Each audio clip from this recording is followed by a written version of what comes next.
Salut à tous, j'espère que vous allez bien. Alors aujourd'hui, une nouvelle vidéo un petit peu spéciale, elle sera un petit peu courte, ça va être une petite présentation d'un style de bannière en fait qu'on utilise parfois sur nos sites. Donc il faut savoir que là, ça va être la première vidéo de bannière. Peut-être que dans le futur, j'en ferai d'autres ou Léo en fera d'autres où vraiment on présente une template de bannière pour votre site Shopify. Ou alors que ce soit une bannière ou alors je sais pas, d'autres templates, on verra si on a des idées, mais en tout cas là ça va être une template et plus particulièrement une template pour la page produit. En tout cas, nous on l'utilise souvent pour la page produit, c'est-à-dire qu'une fois qu'on arrive sur la page produit, au lieu qu'il y ait directement le produit, on met d'abord une style de bannière qui résume un petit peu les bénéfices du produit pour que voilà, souvent le client il a la flemme de tout lire. Donc là ça permet d'avoir une bonne petite bannière. Donc je vais la montrer et je vais un petit peu présenter comment l'utiliser. Par contre, du coup, ça sera sur Photoshop. Voilà, le Photoshop, c'est un logiciel payant. Peut-être que vous l'avez craqué, peut-être que vous l'avez acheté, je ne sais pas, mais en tout cas, ça va être avec Photoshop. Et le lien de la bannière sera dans la description. On essaiera sûrement de faire un petit dossier avec quelques templates comme ça au fur et à mesure du temps. Je pense que ça peut être pas mal. Donc voilà, donc on va commencer. Donc la bannière, c'est celle-ci. Bon, là, je l'ai fait un peu rapidement, mais je vais expliquer tout en détail.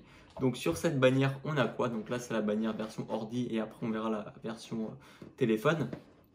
Donc sur la version ordi, il y a une phrase qui est un peu slogan, qui est un petit peu une phrase d'accroche pour que voilà, ça donne envie de comprendre directement ce que c'est. Donc bon là, j'ai mis mettez-vous en valeur grâce au crayon Silice, tout simplement.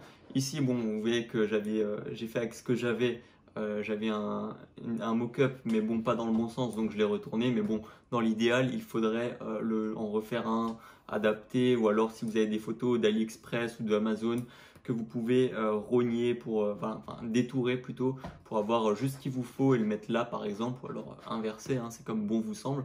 Et moi j'aime bien cette disposition-là. Bon après, j'ai pas choisi les meilleures images, les meilleures couleurs, mais bon. En bas, une petite place pour le logo. Et ici, ce qui est important, voilà, les trois petites icônes de bénéfices. Donc là, j'ai mis n'importe quoi, hein, ultra résistant, simple d'utilisation, permet de faire des économies. Voilà, j'ai mis un truc basique. Mais voilà, si maintenant il y a un autre produit, je sais pas, on voit beaucoup en France le sweat plaid, je pense que vous connaissez peut-être, c'est les gros plaids à mettre sur soi, le style de pull oversize. Voilà, on pourrait mettre tient chaud tout l'hiver avec la matière molletonnée, je sais plus comment on appelle ça. Enfin bref, on peut mettre n'importe quoi en rapport avec le produit et souvent ça permet de résumer le produit en trois bénéfices et ça évite aux clients qui ont la flemme de lire toute la page. Donc ça, je trouve que c'est pas mal. Avec le logo toujours pour brander. Bon là, il y a un truc avec un mock-up. Si maintenant c'était on va dire une femme qui mettait le produit, qui l'utilisait et on voit bien la marque, je pense que ça aurait été encore mieux. Donc voilà, ça c'est pour la version ordinateur et ça c'est pour la version téléphone. Donc ici on voit qu'il n'y a pas le logo, mais il y a toujours la phrase, il y a toujours les trois bénéfices et j'ai mis une autre image. Bon, j'avais ça allait bien, donc voilà. Après on peut mettre ce qu'on veut, hein. Si on a d'autres choses, on peut, voilà. Faut laisser parler la créativité. Maintenant que j'ai montré les deux templates, je vais montrer un petit peu comment les personnaliser ici sur Photoshop. Donc ça va être très simple. Il n'y a pas grand chose en fait. Donc il y a pour ce qui est couleur, le fond, il y a le premier fond en haut, le premier fond en bas et un séparateur. Donc pour ça c'est très simple. Si maintenant on voulait changer la couleur, on va prendre voilà, par exemple celui-là. Je vais double-clic sur le calque juste ici. Et là, on va mettre par exemple incrustation couleur. On va mettre, je sais pas, admettons, on veut mettre du rouge. Bon, voilà, c'est pas très beau, mais voilà, ça peut, en fonction du produit, de votre site, ça peut faire quelque chose de bien. Ou alors, si maintenant une seule couleur, ça vous suffit pas, incrustation en dégradé. Bon, là, il y avait déjà du jaune et un peu du noir comme ça. Voilà, ça peut aussi donner un style. Après voilà, c'est libre cours à l'imagination. Là il y a un truc basique du noir, du gris, enfin du blanc-gris comme ça. C'est à vous de voir comment on change. Donc voilà, donc ça marche pour le haut, ça marche pour le bas et pour le séparateur, enfin la barre de séparation juste ici. Le logo, bon là le logo voilà. L'image, bon après vous mettez n'importe quelle image. Le texte, voilà, voilà, tac, vous connaissez, vous vous double-cliquez dessus. Si maintenant vous voulez mettre autre chose, voilà, salut, enfin bref, peu importe, on s'en fiche. Pour modifier la police, si jamais, voilà, il y a la couleur, enfin, c'est Photoshop, c'est assez basique. Là, il y a la police, la taille, enfin bref, c'est pas très compliqué, donc ça, je vais laisser.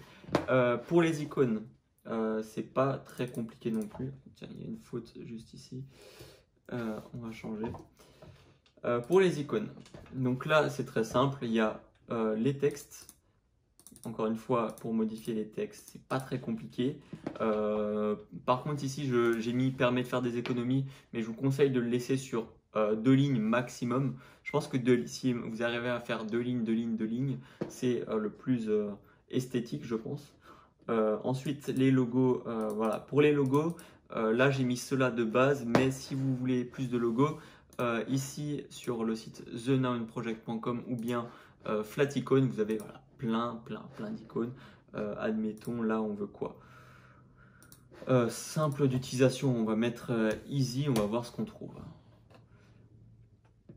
Easy, bon, easy, on va dire que voilà, on a des logos, mais on peut trouver n'importe quoi. Number one, par exemple. Si maintenant vous avez un truc number one, là-dessus il n'y a pas, alors je cherche là, on va voir ce que ça donne. Number one.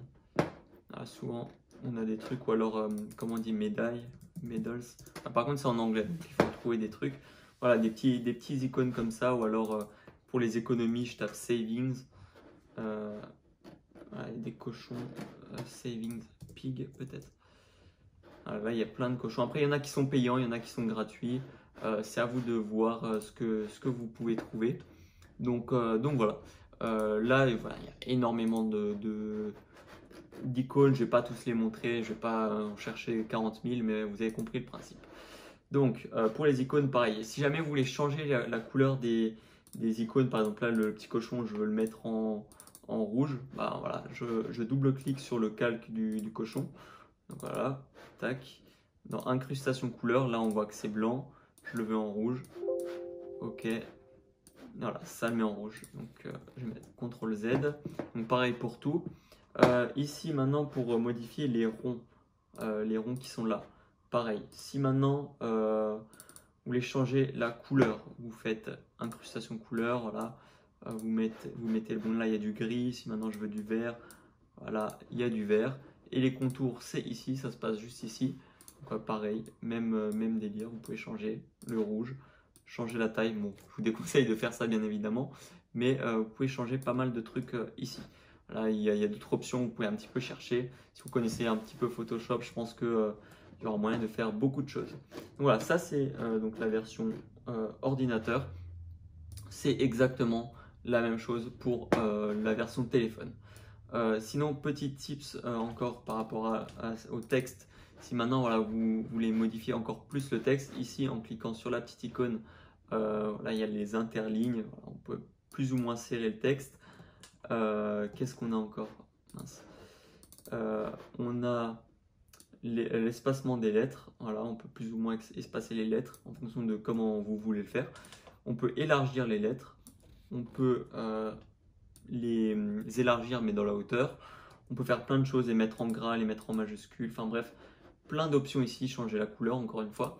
Donc voilà, c'est à peu près tout pour ces bannières-là. Juste, petit détail, avec Photoshop 2021, il y a un petit bug quand on essaye d'enregistrer. Regardez, je vous montre, enregistrer, voilà. Impossible d'enregistrer bannière mobile YouTube en raison d'une erreur du programme. Alors apparemment ça c'est vu qu'il y a Photoshop 2021 qui est sorti très récemment, apparemment c'est un bug que beaucoup de gens ont. Donc ce que je vous conseille de faire si ça vous arrive, vous allez dans premièrement taille de la zone de travail, vous mettez en pixels, vous voyez que c'est du 800 en largeur et 1161 en hauteur. Donc vous faites tout simplement nouveau, voilà 800, 1161. Vous créez, voilà, tac. Vous venez ici, sélectionnez tout. Vous maintenez la touche, vous prenez tout en haut et tout en bas en maintenant la touche Maj. Voilà. Ensuite, CTRL C. CTRL C marche pas. Ah oui, bah vous prenez, voilà. et vous glissez tout simplement là comme ça. Après, vous avez toujours, vous pouvez cliquer n'importe où, ça a tout sélectionné direct. Donc après, voilà, vous essayez de le remettre un petit peu correctement. Voilà, je pense que c'était comme ça. Voilà. Et maintenant, on peut enregistrer tout simplement. Voilà, sans titre. Et là, ça marche. Donc voilà, c'était à peu près tout pour cette vidéo. Je pense que vous pourrez le mettre voilà, sur, par exemple, les bannières de produits. Ça, il faut faire des pages personnalisées. Dans l'espace membre du Storytheme, c'est expliqué comment faire. Si vous avez un autre thème, et ben voilà, essayez de regarder comment faire avec votre thème. Mais avec le Storytheme, ça reste très simple et voilà, c'est optimisé. Et je pense que ça peut augmenter le taux de conversion de directement montrer les bénéfices aux clients comme ça. Donc voilà, si jamais vous avez des questions, n'hésitez pas à les poser en commentaire. Tout sera aussi dans la description au niveau des liens, des templates et tout. Donc voilà. Sur ce, j'espère que la vidéo vous a plu. Vous pouvez mettre un pouce bleu en bas de la vidéo. Et puis voilà, jusqu'à la prochaine fois. Portez-vous bien, travaillez bien et croyez en vos rêves. Ciao!